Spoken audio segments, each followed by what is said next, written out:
Assalamualaikum warahmatullahi wabarakatuh. Terima kasih setia menonton video pembelajaran di channel Camat. Pada video ini kita belajar kaidah pencacahan yang merupakan materi prasyarat yang wajib dikuasai sebelum belajar materi peluang. Pada video bagian satu ini kita akan belajar konsep aturan penjumlahan dan aturan perkalian. Yuk kita simak materinya. Kaidah pencacahan bagian satu ini kita akan mempelajari ada dua subbab, yaitu aturan penjumlahan dan aturan perkalian. Nah, yang kita pelajari terlebih dahulu yaitu tentang aturan penjumlahan. Apa sih definisi dari aturan penjumlahan? Nah, jika ada K1 cara melakukan kegiatan 1, K2 cara melakukan kegiatan 2, dan seterusnya dan sampai Kn cara melakukan kegiatan N, serta semua kegiatan tersebut saling lepas, maka ada K1 ditambah K2 tambah dan seterusnya sampai atau hingga Kn cara untuk melakukan tepat satu kegiatan tersebut. Nah, ini di aturan penjumlahan. Jadi seperti ini. Biasanya digunakan untuk beberapa aturan kejadian yang sekaligus, ya. Ini tipe ya, sekaligus terjadi. Sekaligus terjadi atau berupa pilihan. Nah, lebih mudahnya kalian nanti akan disajikan dalam bentuk contoh soal. Nah, ini ada contoh. Tejo akan membeli sebuah mobil di sebuah showroom yang menyediakan 3 jenis mobil sedan, 4 jenis mobil SUV, dan 5 jenis mobil MPV. Berapa banyak pilihan Tejo untuk membeli mobil? Nah, ini bisa dipilih semuanya, ya. Kalau di soal ini, masalah ini, ya, kita bisa menggunakan aturan penjumlahan karena berupa pilihan atau kejadian yang sekaligus terjadi, ya. Jadi penyelesaiannya seperti ini. Oke, 3 mobil, ya, Tejo. Nah, Tejo ini butuh 3 mobil nih. Bisa membeli 3 mobil ditambah 4 tambah 5. Dia bisa memilih ketiganya secara sekaligus. Maka pilihan ya untuk melakukan tepat kegiatan itu ada 3 ditambah 4 tambah 5, yaitu ada 12 cara. Oke, ya, 12 cara. Nah, ini yang terjadi ketika Tejo melakukan pembelian mobil di suatu showroom, ya. Banyaknya pilihan Tejo membeli mobil yaitu 3 tambah 4 tambah 5 sama dengan 12. Pilihannya adalah 12 seperti yang saya tuliskan tadi. Oke. Nah, ini yang aturan penjumlahan. Nah, sekaligus kita akan bahas di kaidah pencacah bagian satu ini yaitu tentang aturan perkalian sekaligus. Apa sih bedanya antara aturan penjumlahan dan perkalian? Nah, definisinya untuk aturan perkalian, jika ada K1 cara melakukan kegiatan 1, K2 cara melakukan kegiatan 2, dan seterusnya hingga Kn cara melakukan kegiatan N. Maka keseluruhan kegiatan kejadian dapat terjadi dengan K1 dikali K2 dikali dan seterusnya kali Kn cara. Nah, ini. Biasanya ini digunakan untuk beberapa kejadian yang sekaligus terjadi, ya. Kejadian yang sekaligus terjadi. Kalau eh yang penjumlahan tadi itu kejadian yang sekaligus terjadi tapi berupa pilihan, kalau ini sekaligus terjadi bukan berupa pilihan. Oke, lebih mudahnya kita di aturan perkalian kita sajikan dengan contoh dulu. Manda memiliki 3 baju dan 2 celana. Berapa banyak cara Manda memasang baju dan celana yang dimiliki? Oke, penyelesaiannya seperti ini.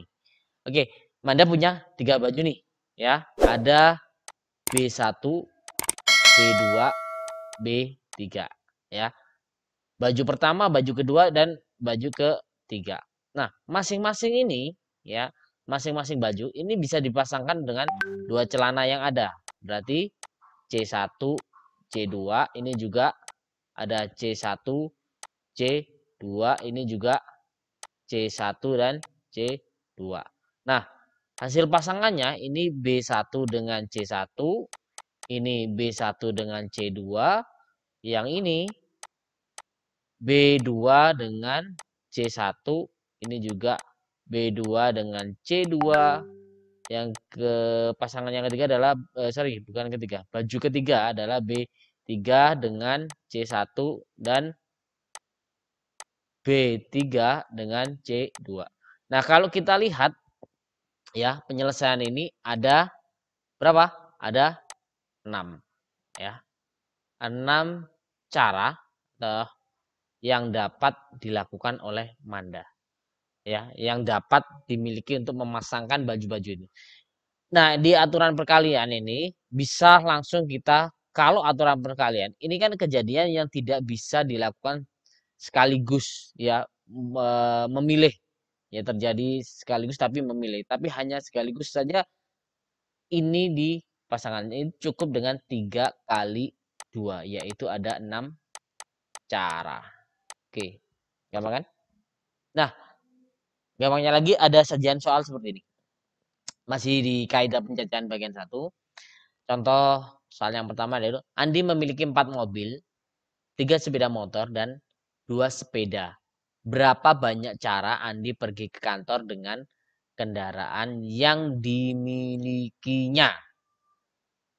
Oke, kejadian ini tidak bisa sekaligus, artinya kejadian ini bisa dilakukan dengan memilih. Andi bisa menggunakan keempat mobilnya ya, salah satu tapi tentunya, atau bisa menggunakan 3 sepeda motornya dan atau 2 sepedanya. Kemungkinan ini yang bisa terjadi. Jadi banyaknya cara kendaraan yang akan digunakan Andi itu ada 4 tambah 3 tambah 2, yaitu ada 9 cara. Ini kaidah aturan ya, aturan penjumlahan ya. Ini adalah aturan penjumlahan. Oke, bentar. Pennya kita aturan penjumlahan.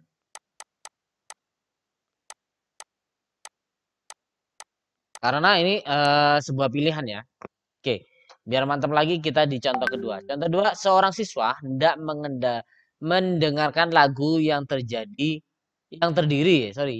dari 6 lagu dangdut, 10 lagu pop, dan 5 lagu rock. Berapa banyak cara siswa memilih lagu yang akan didengarkan? Oke, dalam mendengarkan lagu ketika ada 3 pilihan ya, dan masing-masing ada 6 judul. Nah, itu ya, ini tidak bisa didengarkan sekaligus secara bersamaan. Artinya ini berupa pilihan. Kalau berupa pilihan, berarti ini menggunakan aturan penjumlahan. Oke? Ya, penyelesaiannya seperti ini. Oke, di aturan penjumlahan ini kita karena ada 6 lagu yang tersedia berarti 6 tambah 10 tambah 5. Kemungkinan ya banyaknya cara siswa bisa memilih lagu itu ada 21 cara. Nah, ini aturan penjumlahan. Oke, biar mantap lagi. Kita ada soal lagi yaitu contoh ketiga. Nah, Pak Anton memiliki 5 kemeja, 6 celana, dan 3 sepatu. Berapa banyak cara Pak Anton memasangkan pakaian yang dimiliki? Seperti contoh pertama yang ada di aturan perkalian terkait dengan pakaian. Nah, kalau ini bisa dilakukan sekaligus ya, tidak memilih. Kalau bisa dilakukan sekaligus bukan berupa pilihan, berarti ini tinggal aja penyelesaiannya ya.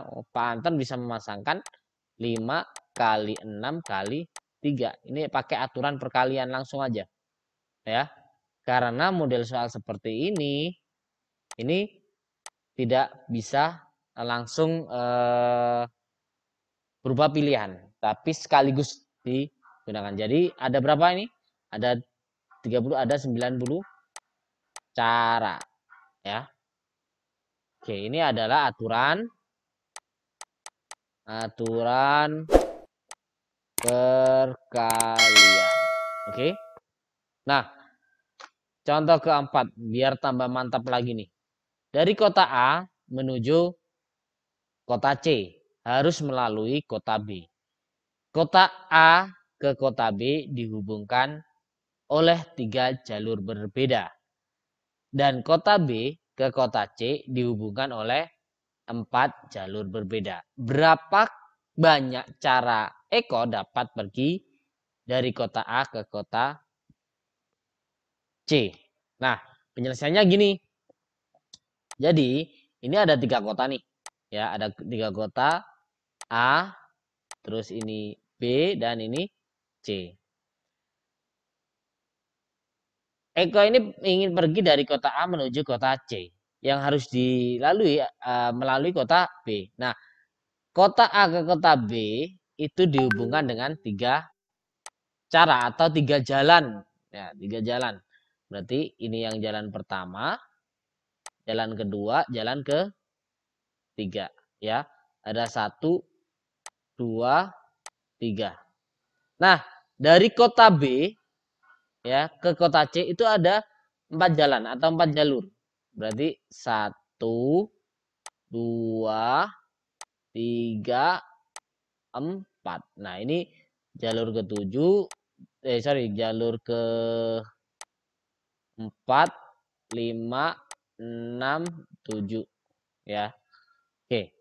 Nah, kalau kita lihat ini kan nggak mungkin sekaligus ya, atau pilihan bisa memilih A langsung ke C. Enggak, karena harus melalui rute-rute ini. Jadi kalau kita jalur pertama ini satu bisa lanjut menggunakan jalur keempat, atau dari satu ya jalur ke satu bisa menggunakan jalur ke 5, lanjutnya jalur kelima. Jadi kan harus melewati kota B ini. Nah, kalau dilihat aturan seperti ini, kita mau pakai A ke B-nya pakai jalur 2, terus kan pakai jalur 4 untuk menuju C-nya. Nah, atau pakai jalur kelima untuk menuju C-nya. Boleh. Nah, aturan seperti ini adalah aturan perkalian, ya. Aturan perkalian. Jadi, Eko ini dari A ke B bisa dilakukan dengan 3 cara. Dari B ke C itu bisa dilakukan dengan 4 cara. Berarti kemungkinan banyaknya cara yang bisa dilakukan Eko untuk berpergian dari kota A ke kota C itu ada 12 cara. Oke, gitu ya. Oke, ini aturan perkalian. Oke. Semoga pada video ini bisa membantu kalian belajar tentang kaidah pencacahan. Oke, terima kasih. Saya akhiri. Wassalamualaikum warahmatullahi wabarakatuh.